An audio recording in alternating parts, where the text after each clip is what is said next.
전능하사 천지를 만드신 하나님 아버지를 내가 믿사오며 그 외아들 우리 주 예수 그리스도를 믿사오니 이는 성령으로 잉태하사 동정녀 마리아에게 나시고 본디오 빌라도에게 고난을 받으사 십자가에 못 박혀 죽으시고 장사한 지 사흘 만에 죽은 자 가운데 다시 살아나시며 하늘에 오르사 전능하신 하나님 우편에 앉아 계시다가 저리로서 산 자와 죽은 자를 심판하러 오시리라. 성령을 믿사오며 거룩한 공예와 성도가 서로 교통하는 것과 죄를 사하여 주시는 것과 몸이 다시 사는 것과 영원히 사는 것을 믿사옵나이다. 아멘. 오늘 저희에게 주신 하나님의 말씀을 같이 보겠습니다. 하나님의 말씀은 창세기 41장 1절에서 25절 메시지입니다. 저와 여러분이 함께 보겠습니다. 만 2년 후에 바로가 꿈을 꾼즉 자기가 나일 강가에 서 있는데 보니 아름답고 살찐 일곱 암소가 강가에서 올라와 갈밭에서 뜯어먹고 그 뒤에 또 흉하고 파리한 다른 일곱 암소가 나일 강가에서 올라와 그 소와 함께 나일 강가에 서 있더니 그 흉하고 파리한 소가 그 아름답고 살찐 소를 먹은지라. 바로가 곧 깨었다가 다시 잠이 들어 꿈을 꾸니 한 줄기에 무성하고 충실한 일곱 이삭이 나오고 그 후에 가늘고 동풍에 마른 일곱 이삭이 나오더니 그 가는 일곱 이삭이 무성하고 충실한 일곱 이삭을 삼킨지라. 바로가 깬즉 꿈이라. 아침에 그의 마음이 번민하여 사람을 보내어 애굽의 점술가와 현인들을 모두 불러 그들에게 그의 꿈을 말하였으나 그것을 바로에게 해석하는 자가 없더라. 술 맡은 관원장이 바로에게 말하여 이르되 내가 오늘 내 죄를 기억하나이다. 바로께서 종들에게 놓아사 나와 떡 굽는 관원장을 친위대장의 집에 가두셨을 때 나와 그가 하룻밤에 꿈을 꾼즉 각기 뜻이 있는 꿈이라. 그곳에 친위대장 된 히브리 청년이 우리와 함께 있기로 우리가 그에게 말하며 그가 우리의 꿈을 풀되 그 꿈대로 각 사람에게 해석하더니 그 해석한 대로 나는 복직되고 그는 매달렸나이다. 이에 바로가 사람을 보내어 요셉을 부르매 그들이 급히 그를 옥에서 내놓은지라. 요셉이 곧 수염을 깎고 그의 옷을 갈아입고 바로에게 들어가니 바로가 요셉에게 이르되 내가 한 꿈을 꾸었으나 그것을 해석하는 자가 없더니 들은즉 넌 꿈을 들으면 능히 푼다 하더라. 요셉이 바로에게 대답하여 이르되 내가 아니라 하나님께서 바로에게 편안한 대답을 하시리이다. 바로가 요셉에게 이르되 내가 꿈에 나일 강가에 서서 보니 살찌고 아름다운 일곱 암소가 나일 강가에 올라가 갈밭에서 뜯어먹고 그 뒤에 또 약하고 심히 흉하고 파리한 일곱 암소가 올라오니 그같이 흉한 것들은 애굽 땅에서 내가 아직 보지 못한 것이라. 그 파리하고 흉한 소가 처음에 일곱 살찐 소를 먹었으나 먹은 듯 하지 아니하고 여전히 흉하더라. 내가 곧 깨었다가 다시 꿈에 보니 한 줄기 무성하고 충실한 일곱 이삭이 나오고 그 후에 또 가늘고 동풍에 마른 일곱 이삭이 나더니 그 가는 이삭이 좋은 일곱 이삭을 삼키더라. 내가 그 꿈을 점술가에게 말하였으나 그것을 내게 풀이해 주는 자가 없느니라. 요셉이 바로에게 하려되 바로의 꿈은 하나라. 하나님이 그가 하실 일을 바로에게 보이심이니이다. 아멘. 오늘 말씀의 제목은 언약의 크기, 언약의 크기 그리고 꿈입니다.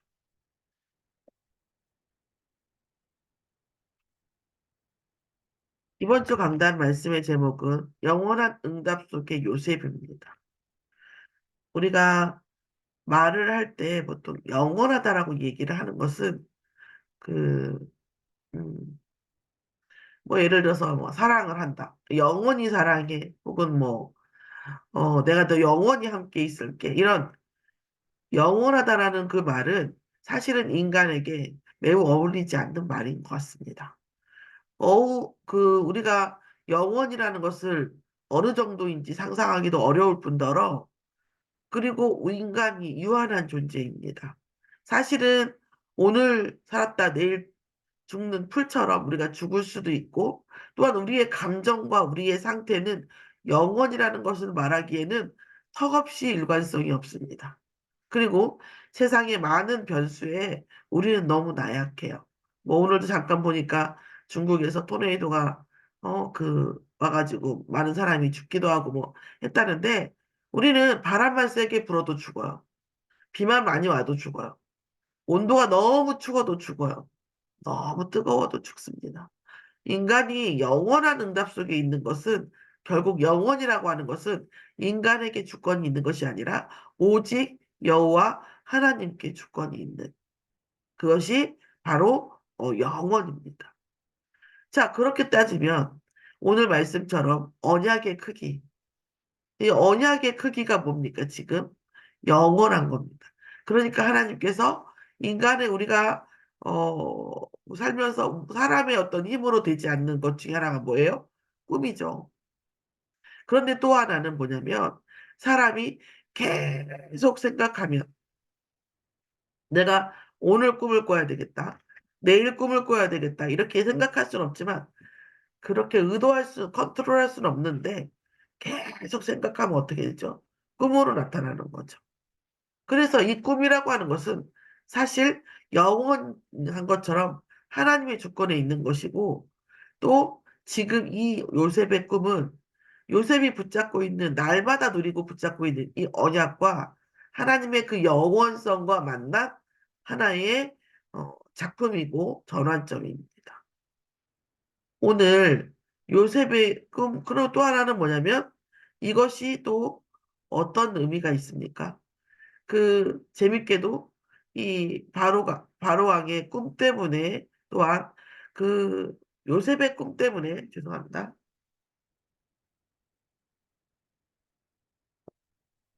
요셉의 꿈 때문에 요셉이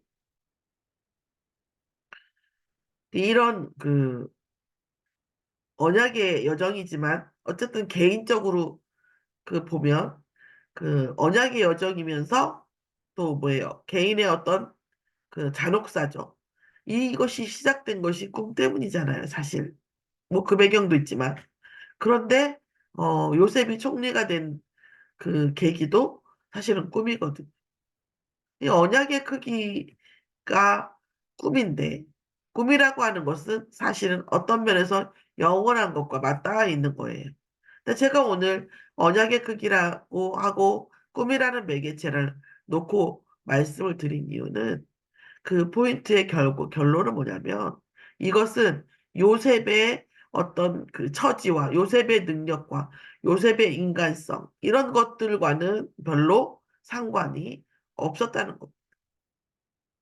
자, 그 언약의 사이즈, 언약의 크기는 하나님의 주권과 영원과 맞닿아 있는 꿈 같은 겁니다. 그래서 우리에게 어떤 언약과 어떤 하나님의 말씀 주어지는 것은 우리의 능력과 우리의 어떤 상황과 이런 것과 상관이 없이 하나님과 나와 말씀 속에서 우리의 언약이 이루어지는 거고. 그게 지금 요셉 같은 경우에는 꿈이라고 하는 매개체 속에서 현실화가 된 겁니다. 그리고 그 꿈이라는 언약을 잡았을 때, 꿈속의 언약과 하나님의 말씀을 붙잡았을 때, 그 다음에 뭐예요? 일어나는 모든 일은 꿈이 이루어지는 과정입니다. 그래서 요셉은 오히려 인격적인 성숙과 하나님과 임재하심에 누리는 그런 과정이었죠.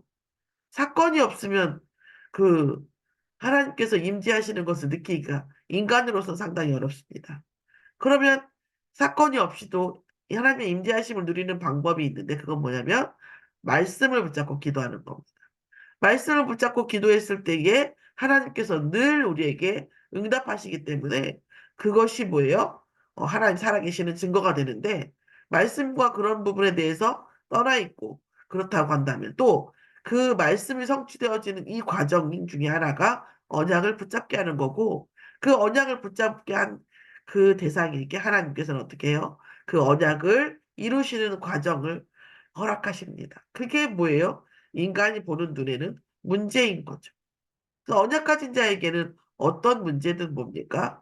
어, 꿈을 이루는 과정, 언약을 이루는 과정, 다시 말해 응답을 이루는 과정입니다. 자, 그런데 우리는 실제적으로 이런 그 과정이 두려워요. 힘들어요. 또, 그렇게 해서 언약을 이루면서 하나님 응답하시는 것은 좋은데, 그 과정, 영원한 이 과정, 사이즈가 될 때까지의 이 과정, 잔이 찰 때까지의 과정, 이런 것들이 두렵단 말이에요. 그게 인간의 본질이에요. 그래서 우리에게 누가 필요해요? 그리스도가 필요한 거죠. 또한 이 언약으로 더욱더 집중하지 못하게 하는 사단의 전략이 뭐냐면 두려움과 염려입니다. 우리는 두려워할 필요 없고 염려할 필요도 없어요. 왜요? 사실 엄밀히 말해서 우리가 하는 게 아니기 때문에. 우리가 해야 되면 두려워해야 되고 염려해야 되지만 하나님께서 하시는 거고 우리는 보는 겁니다. 그 홍해 앞에서 보라 여호와께서 오늘날 우리를 어떻게 구원하시는가를 보자. 이렇게 한 것처럼 우리는 하나님께서 우리를 통해서 이 언약의 크기를 어떻게 만들어 가시는 것을 보는 자입니다. 우리가 두려움의 주체가 되거나 염려의 주체가 된다는 것도 논리적으로 맞지가 않아요. 우리가 일어난 어떤 문제, 지금 현실, 이 모든 것의 주인은, 주권은 하나님께 있습니다. 이 우리의 모든 문제를 갖다 준 사단에 꺾을 수 있는 이름의 주체는 뭐예요? 예수 그리스도에게 있습니다. 우리 그리스도를 통해서 하나님을 누리면서 이 문제를 하나님께서 어떻게 가시는지를 보는 우리는 리스너이고 증인이고 증거 가진 자입니다.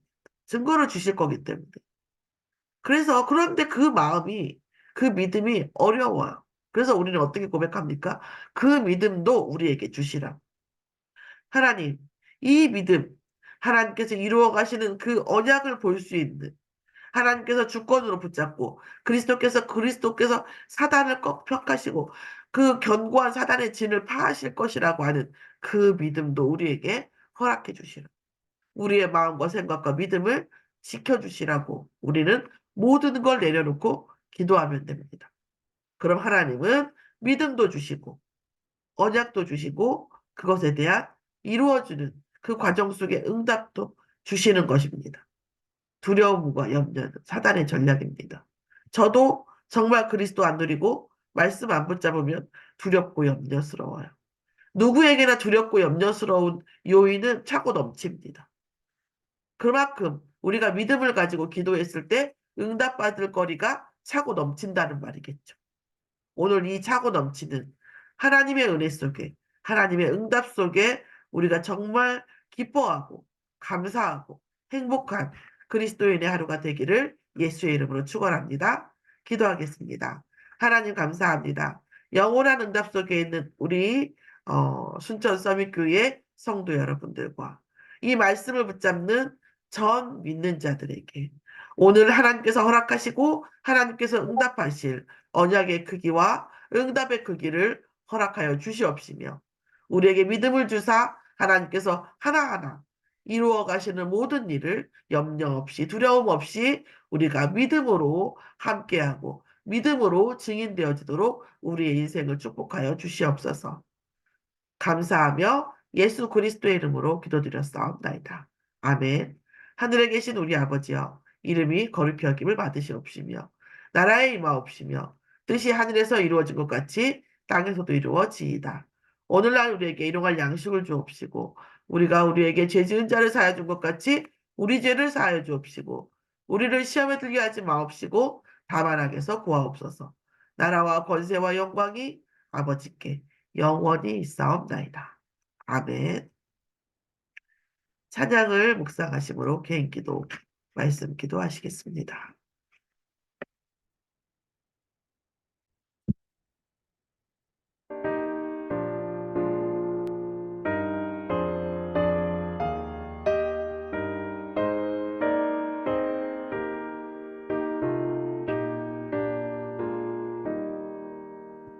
외롭게 사는 이 그 누군가 맘 아파해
마치겠습니다.